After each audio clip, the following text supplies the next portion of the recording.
दोस्तों मैं पहुंच चुका हूं दिल्ली के निजामुद्दीन रेलवे स्टेशन पे और इस समय हमारे पीछे जा रही है कोयले से भरी हुई मालगाड़ी। रात के बज रहे हैं अभी 11 और हमें पहुंचना है अपने रिश्तेदार के यहाँ पे।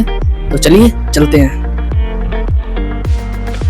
तो मैं अभी निकला था रेलवे स्टेशन के पुल के ऊपर से, जहाँ पर भाई इंडिया के कहीं भी चले आइए आपको यात्री लोग इस तरीके से आराम करते हुए मिल जाएंगे। और भाई ये रेलवे स्टेशन मेट्रो स्टेशन से जुड़ा हुआ है। तो यहाँ देखिए इस तरीके से यात्री लोग जो है कहीं भी डेरा डाल के पूरी रात यहीं पे इंतजार करके काटते हैं।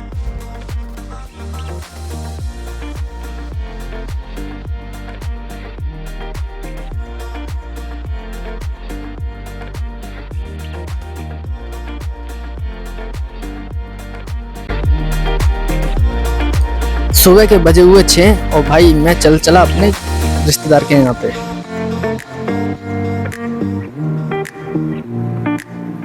अपने इंडिया के लोगों का कहना ही क्या भाई, माल भी जो है ना यहाँ पे जो स्केलेटर रहता है ना उस पे ही रख के ले जाते हैं। एडवांस लोग हैं।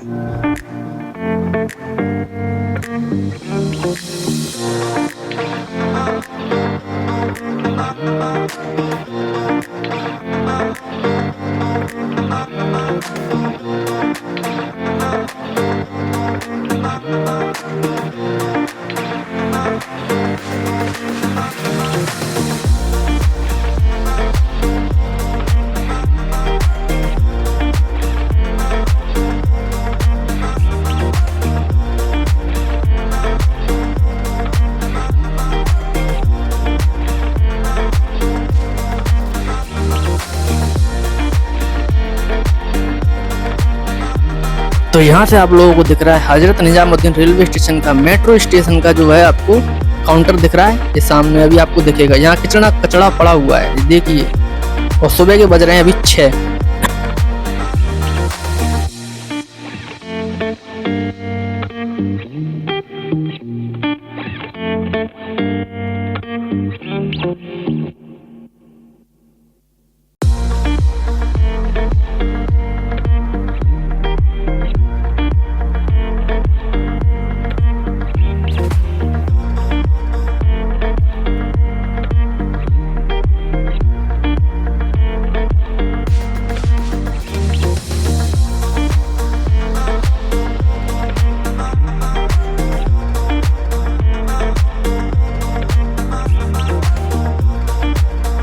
जितना लोगों ने दिल्ली का हुआ बना के रखा है भाई उतना है नहीं है। हम बस यहाँ का आदमी थोड़ा सा टाइम ना होने की वजह से फास्ट है।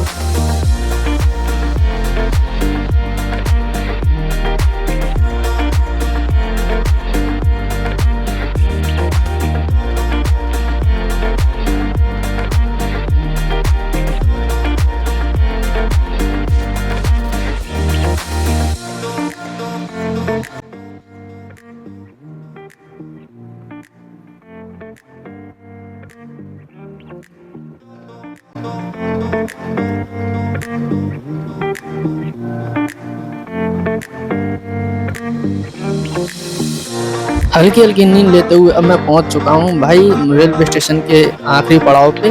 और यहां से मैं उतर रहा हूं बस लेने के लिए, क्योंकि मुझे पहुंचना है अपने रिश्तेदार के यहां पर।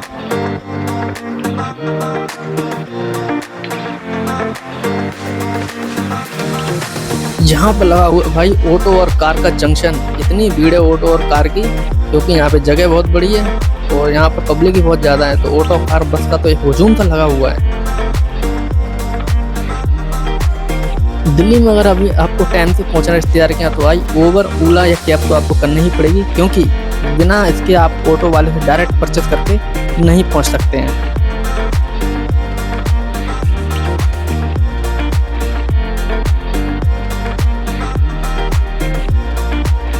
रिश्तेदार के यहाँ पहुंचने के बाद सबसे पहले उनके नए बने हुए मकान के ऊपर में गया, तो मेरा देख के नज़ारा ही अलग था। हर मकान के ऊपर भाई टंकियां रखी हुई हैं पानी की। मतलब दिल्ली में पानी की इतनी शॉर्टेज है कि पानी का स्टॉक महीने भर का करके रखा हुआ है। सोचिए दिल्ली की हालत क्या है।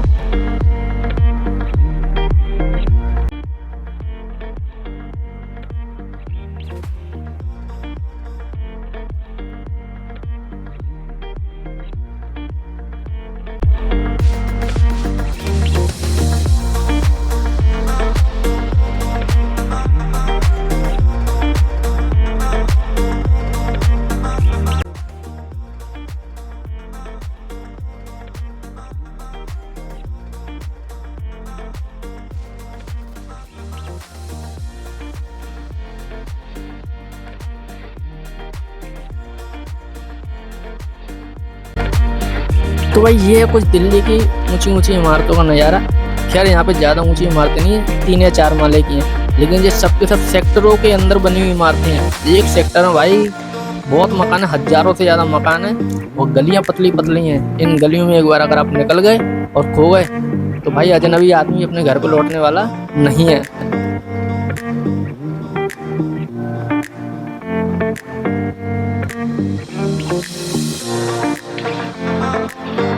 तो भाई यहाँ पे ठंडी ठंडी हवा की वजह से छत पे हमने सो के दिन निकाले हैं 3 दिन, क्योंकि बहुत अच्छा मौसम था।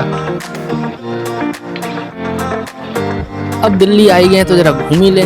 तो देखा भाई यहाँ तो बहुत भीड़ है और टमटम और टेम्पो की तो लाइन लगी पड़ी हुई है।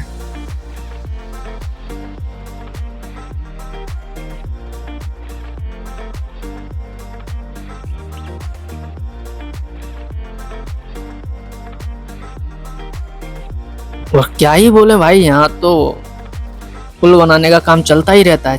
जब भी आता हूँ यहाँ पुल ही बनते रहते हैं। मेट्रो के पुल पैदल चलने के बाद हमने टेम्पू लिया है और फिर उससे हम गए हैं संगम विहार के मेट्रो स्टेशन पे। तो यहाँ 100% इलेक्ट्रिकल वाली बसें भी चलती हैं, जो कि अपने अपने रूट के हिसाब से चलती हैं। तो कोई भी कहीं भी जाए तो भाई अपने रूट की जानकारी पहले ही लेके जाए। मोबाइल कंपलसरी है यहाँ पर।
तो भाई यहाँ दिल्ली में यार कहीं भी चले आओ, मकानों पे बंदर आराम करते हुए मिलेंगे, टंकियों को खोल के उसमें नहाते हुए मिल जाएंगे। मतलब बंदर होना तो यहाँ पे बिल्कुल लॉजिकल आम बात है।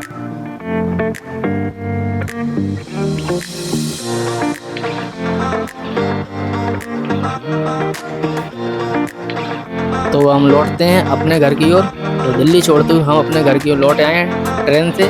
और हाँ, एक खास बात, इस ट्रेन में हम बिना टिकट के हम बैठ के आए हैं। तो हम तीनों को सलाम है भाई, क्योंकि हमें टीटी ने पकड़ा नहीं और हम बिना टिकट के इस ट्रेन से चले आए।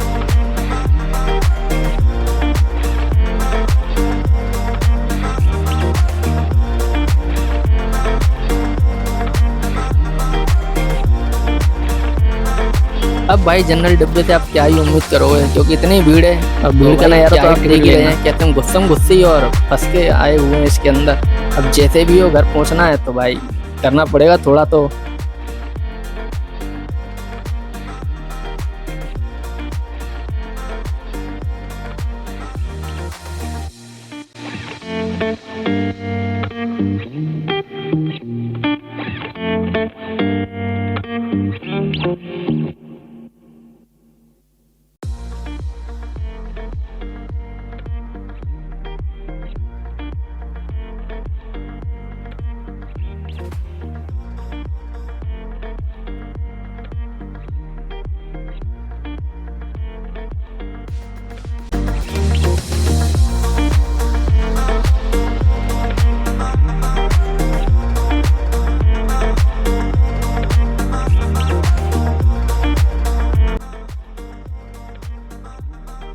फाइनली भाई 3 दिन घूमने के बाद अब लौट आए हैं अपने शहर में। और यहाँ पर भाई जैसे कि जैसे लोग हैं यहाँ पे थोड़ा सा जो हालात अच्छे हैं, भीड़ कम है, लोगों के अंदर शांति है। तो इसी सफ़र के साथ ब्लॉग ख़त्म करते हैं।